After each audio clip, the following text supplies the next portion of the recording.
Hey folks, and welcome back to another Weaver's Woodshop. This week I'm going to be doing a corner cabinet. Here I am over at the miter saw cutting a 1x10. With my miter saw not having the ability to cut straight through that 1x10, I did have to flip my 1x10 over and match up the cut with the blade and cut it again. So that's what I'm doing right here. And then you'll see me do like I've done before, flush up the end and butt it up against the blade, and then here I go cutting up the other side for this cabinet. This cabinet is going to have a total of 4 shelves, and the 2 in the middle will be adjustable. And now that I've moved on over to the table saw, the reason being is, as I mentioned earlier, I'm using a 1x10 for this corner cabinet. And the customer only wants this cabinet to be 7.5 inches deep. So I am cutting 2.5 inches off of the 1x10, or just a little less than 2.5 inches. And I'm cutting it at a 45-degree angle, so when I mate them up, we'll be good for the corner of the wall that this cabinet's going to be setting at.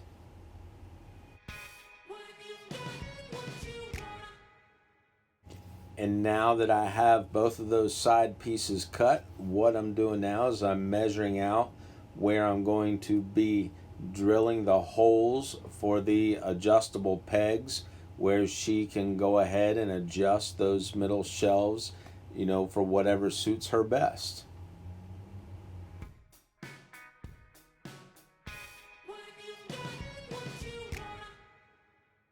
And now that I have marked where all my holes are going to be drilled, now I am double checking, or maybe even triple checking, to make sure that they're parallel with each other, so that when the client moves those pegs and therefore moves the shelves, that the shelves are also parallel with each other, so you don't end up with a shelf that's a little off camber and things end up sliding and falling off of it. And if you're enjoying the content of this video and you wouldn't mind, go ahead and liking this video, and maybe even want to subscribe to the channel and share this video out there. I would definitely appreciate that. So thank you for your time. Now here I am over at the drill press, and this is the point of no return. I have now made the marks double and triple checked, and I have also marked the drill bit to where I do not drill all the way through the piece of wood, and I am going to drill all the holes to make the adjustability portion for those 2 middle shelves.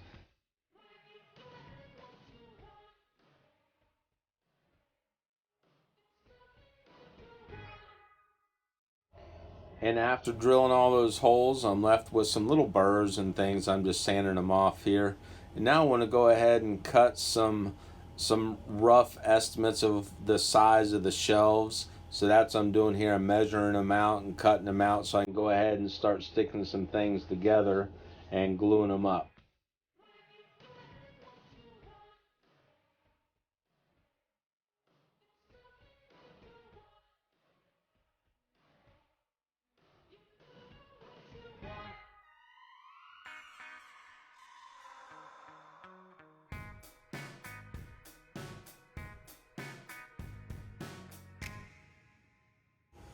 Alright, now it's time for the glue up, and if you notice here, I am clamping it to a little jig that I've made, and that little jig is a perfect 90 degrees, and I've also got one up top that is also 90 degrees, and I've glued everything together and I've clamped it to both of those jigs, and I'll let it dry overnight.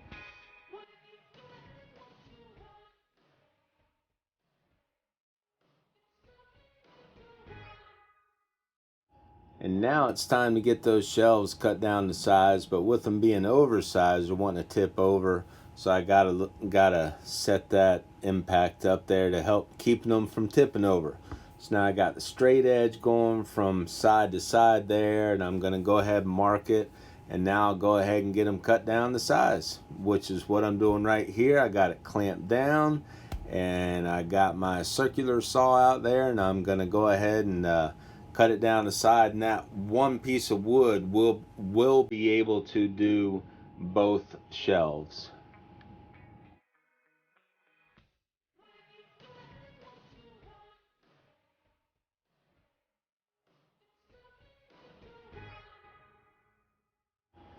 All right, now that we got the two middle shelves done, it's time to go ahead and get that top and bottom shelf in there. So that's what I'm doing here, is I'm going to go ahead and figure out the best orientation for this bottom shelf, or maybe this ends up being the top shelf. I really can't remember. So that's what I'm doing, is I'm putting it in there and I'm measuring it out and getting that line across there, and I'll go ahead and cut it out, and I'll get it done. And now that I've got all the shelving cut, I'm going to go ahead and get majority of the sanding done here.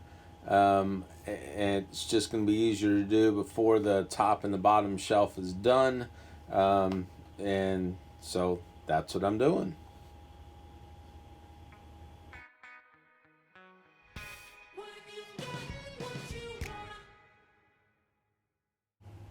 All right, everything's sanded down and ready to go, and now it's time to put the top and bottom shelf on. So I'm spreading some glue, and I've also got some pocket holes drilled out, and the screws really are just going to help to hold the shelves in place while the glue dries, but I will leave the screws in there. And yes, the holes will be in a place that is not noticeable. So that's what I'm doing here, is putting the screws in. Okay, so now it's time for trim on some of those shelves. So there I am. I've already got it cut up. I'm just double checking it here, make sure it really fits like it's supposed to. And it obviously does, because I'm going to go ahead and glue it up and stick it on there. And once I got it stuck on there, you'll see that I just use tape to hold it on there overnight until it dries. And that's what always works best for me, is just putting some tape on there for little pieces like this, and it gives it a little decorative touch. And it also helps, I know that the client does have cats, so if that cat happens to be, moseying around, and you know how cats get, it could help from keeping things getting knocked off, as the cat is being a cat.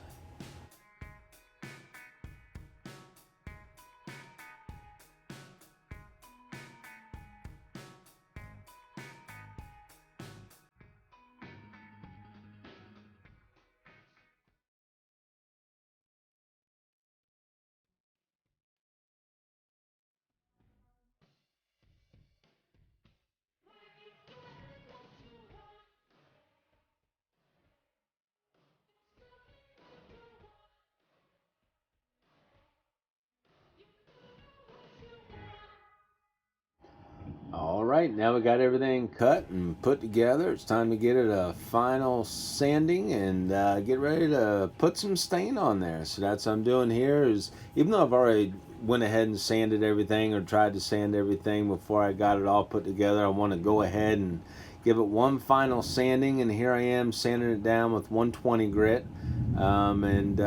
Now once I get everything sanded down with the orbital, because of all the corners and angles and stuff, I will obviously get the corners and things by hand, because the orbital won't get in there. So that is what I'm doing now. And then, like I said, you'll see me in just a second switch over, and right here. Now I'm getting in all those nooks and crannies. If you're enjoying this kind of stuff, or maybe learning anything from it, or I don't know, just laughing at me or whatever, go ahead and feel free to hit that subscribe and that like, and go ahead and share it on out there. I definitely would appreciate it.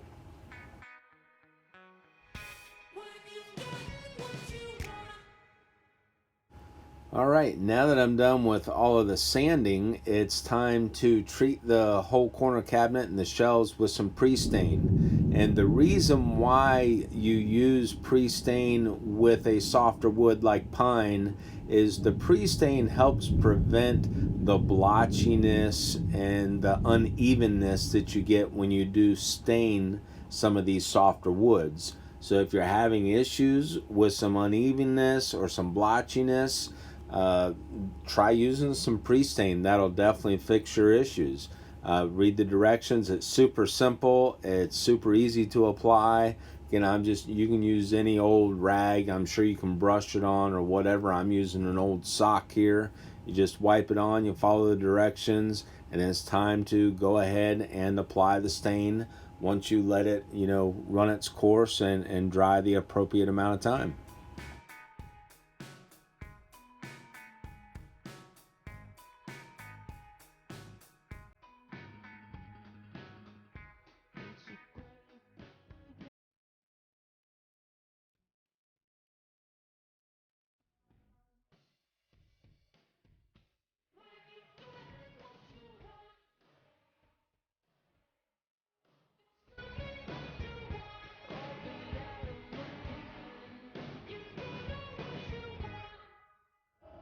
All right, now everything's sanded. The pre-stain is dried and done its job. Now it's time to put on that old maple stain. And the old maple is the color that she chose, and I'm a fan of it for sure. And as with any stain, you just go with the wood grain. And stain, you can put it on with a brush. You can put it on with a rag, and rags are easy for me to come by. So that's what I'm doing here. I'm using a rag, going with the grain. And with stain, typically the longer you leave it sit before you wipe it off, the darker it becomes. But this stain was almost the exact color she wanted as soon as I put it on, so I didn't leave it sitting very long. And I would wipe it on and turn around and wipe it right back off with, a clean portion of the rag. And in order to get all the little nooks and crannies and corners, I just use a Q-tip. And you'll see me right here turn around and wipe it off, and that's the color that we get right there, and I think that's a real good looking color. And then when you're done staining something and let it dry, you need to go ahead and put whatever top coat you're going to put on it. I always use a poly on top of my stain.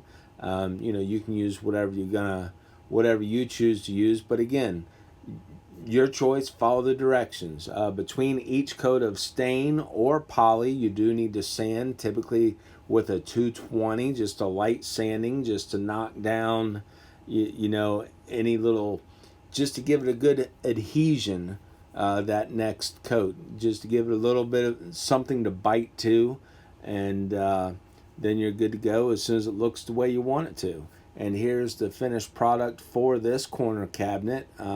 So thank you for watching this week's Weaver's Wood Shop, and I'll see you next week.